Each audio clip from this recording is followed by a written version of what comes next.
What is up, guys? This is Rollin' Dirty. I'm back with another video. This time I'm riding a new trail I have never ridden before, and you'll see that I'm not taking it as quick as I would if I knew it well. Today I decided to take a trip while the sun was out on a Saturday here in Washington State. You know, this time of the year it tends to get dark around 4:30 p.m. So during the weekdays after work, it makes it a little bit difficult to get out on some of these trails. So I try to do something on the weekends when I can. At any rate, I did a search on my browser for trails in Issaquah, Washington, and I found this trail for named the Rainier Trail, and I'm not currently on it, so you know, those of you who know the trail, please don't rage me in the comments. But I did start out on the Rainier Trail, and I'll tell you how I ended up on this one. So I took the Rainier Trail, not knowing the thermal capabilities of the Inmotion V12. And it's a pretty technical trail. There's a lot of roots, a lot of large rocks, like river rocks, so they're round. Not easy to get, traction on with the tire if you hit them in a glancing approach. And then there's also like mountain rock, like, where the side of the mountain comes out of the trail a little bit, and it's just really rough, solid chunk of mountain. At any rate, I took it up that trail, and for the most part did fine. I didn't come off the wheel at any point, unless I had to cross a stream or something like that, where I'd pick it up, of course, and take it across. But after about I don't know, probably half an hour on the trail,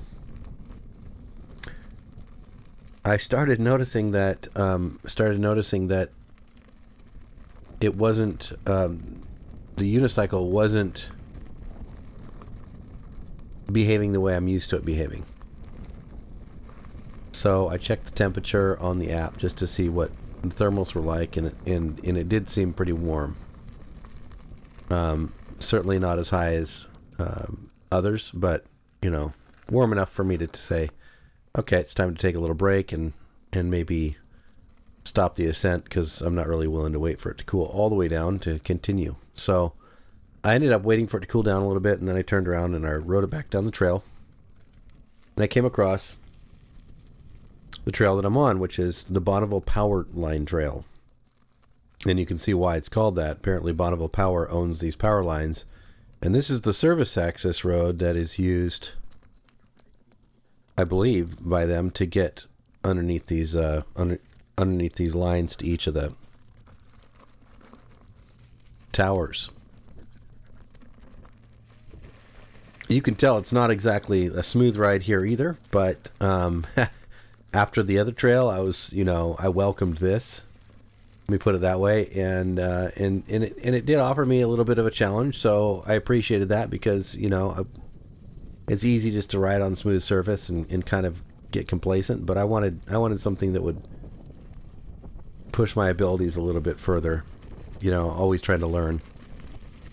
And I'm not a great rider. I mean, I don't pretend to be, but if I can find something that's a little more challenging every time I ride, then I know I'm moving in the right direction. So here I am along the Bonneville Power Line Trail. Got a little bit of mud, a lot of rocks jutting out of the surface, and some pretty big rocks too. But it's in general just a nice, fun ride. You can see the line here that this is me on the way back. I've already ridden down the trail. You can see that there's a track from my tire in the shots here, which ended up being nice, because I did get a little turned around at one point, and I wasn't sure which direction to go, and then I saw my track. So keep an eye out for that. But there are a lot of people walking out on these trails today. A nice Saturday, you're going to find lots of folks, lots of people with dogs. I did end up turning off the sound on the Inmotion V12. I normally ride around with it on so that people can hear me, but I found that dogs don't really like the way it sounds. And since Washington State is like the dog capital of the United States, and I'm on a trail on a Saturday, I figured, maybe I ought to turn that off. And I think it was wise. I'll tell you why. The other day, I wasn't running my camera. And you can tell here I'm not using my Insta360. This is just my cell phone because I didn't want to bring the Insta up the trail without knowing that I could handle it. And I'm kind of glad I didn't bring it. Now if I'd come to ride on this trail, I would have brought it for sure. But up the Rainier trail, it was real sketchy. So I'm glad I didn't bring it. But the other day, like I was saying, I was riding the Inmotion V12 in a park in the city where I live, and it's a well-known park, and there's usually a few people there in the afternoon at the end of a work day. And so I'm taking it easy, they got some paved paths, and I'm going nice and slow. I'm not doing anything crazy because I know there's people, and I don't want to surprise anyone or end up hurting anybody or myself. I'm taking it easy, and I come around this corner, and the trail kind of opens up, and there's this field that runs alongside it. And there's a nice lady with a little dog on the side of the trail. She's got the dog on a leash, like you're supposed to in that park. And You too. Anyway, so she's there, and she looks at me, and I've slowed way down, like to walking speed. I'm not even moving faster than walking at this point. And there's this other guy who's got a dog as well,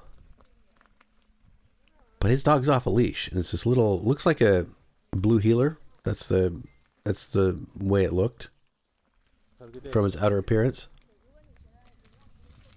And I don't think there's anything necessarily problematic with that. I'm not a believer that certain breeds are worse than others necessarily. It's more about how they're raised and trained.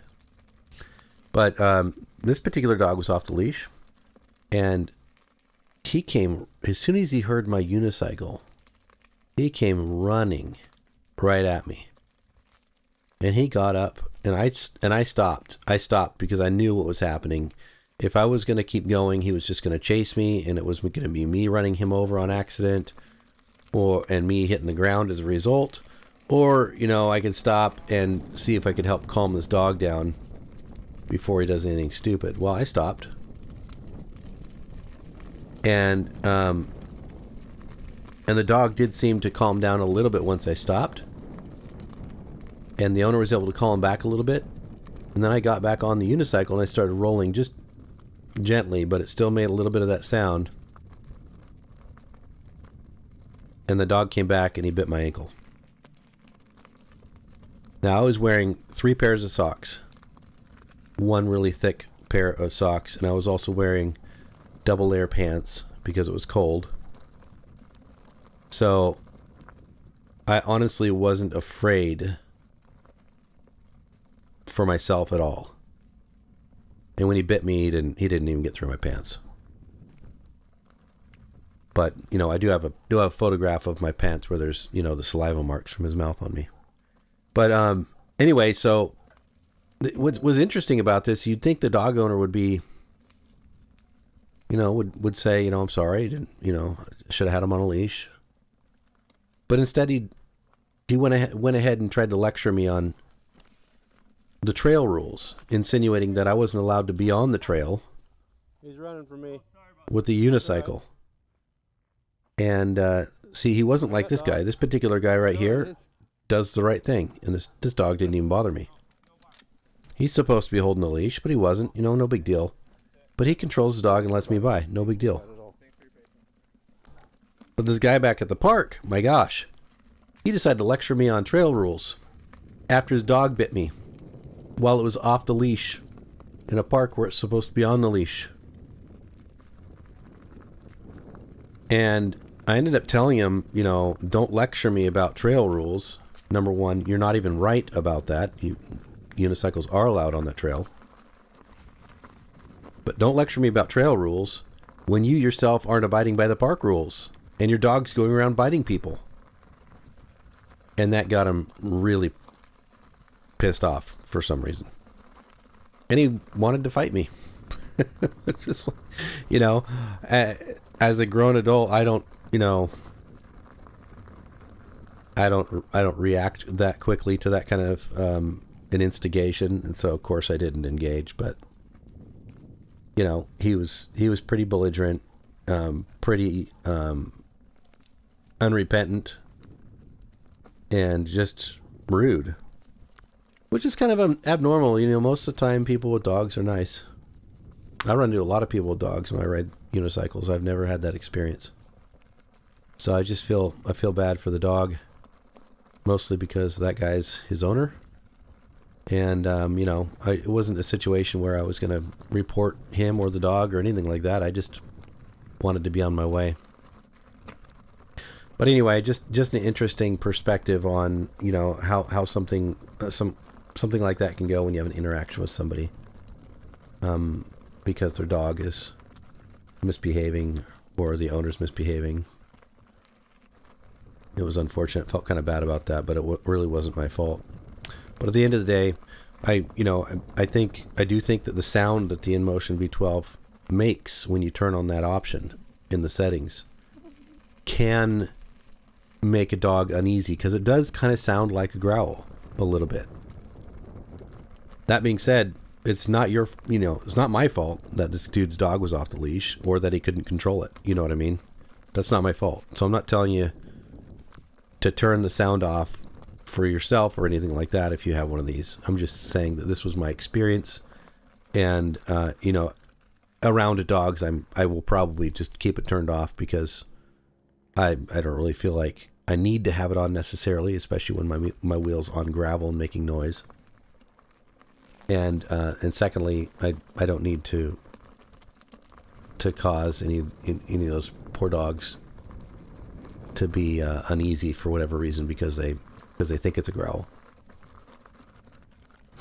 Anyway, I didn't expect to be telling that story during this video, but it does seem fitting. Regardless, I'll just say that this particular ride was a lot of fun. It was pretty short, actually. I wish I did wear a body cam. I'm going to start wearing a body cam from now on, because I didn't have a camera running when that dog bit me. But I did wear a body cam, but the footage is kind of askewed and it's real jumpy, and the picture's terrible. I mean, I'm not a particular fan of the bounciness of this particular video, but the body cam was way worse. So I'm just not going to use any of that. But I will say that it was a lot of fun going out exploring on this trail for the first time. I'll probably come back and ride that again. Like, even on the Sherman-Max, I could do most of that. But going up the Rainier Trail, I'd never do that on the Max. The V12 high torque was perfect for it, aside from the fact that it couldn't stay cool. So my recommendation is ride the V12. It's a freaking great wheel. It was certainly the one for the job today. But just bear in mind that these things can't go uphill. Hey, no problem. These things can't go uphill for an unlimited period of time without cooling. They don't have liquid cooling their motor like a car engine does, and so it really relies on its own ability to disperse that heat without any active cooling solutions. And so long as that's the case, going uphill for a continued amount of time is going to be problematic. That being said, while I was going up the hill, it was freaking great. The torque was good. When I needed to bump off of a rock or a root or something like that to get over a bunch of stuff, I was able to do that. A lot of fun. Had a good time today.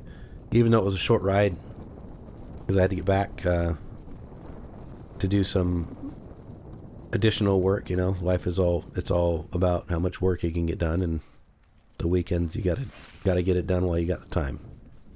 So I had to end it short, but I had a great time. I recommend this trail to anybody, and I want to thank you for taking time to watch my video. I know your time is precious, and the fact that you share that a little bit of that with me each time you watch a video means a lot. I know that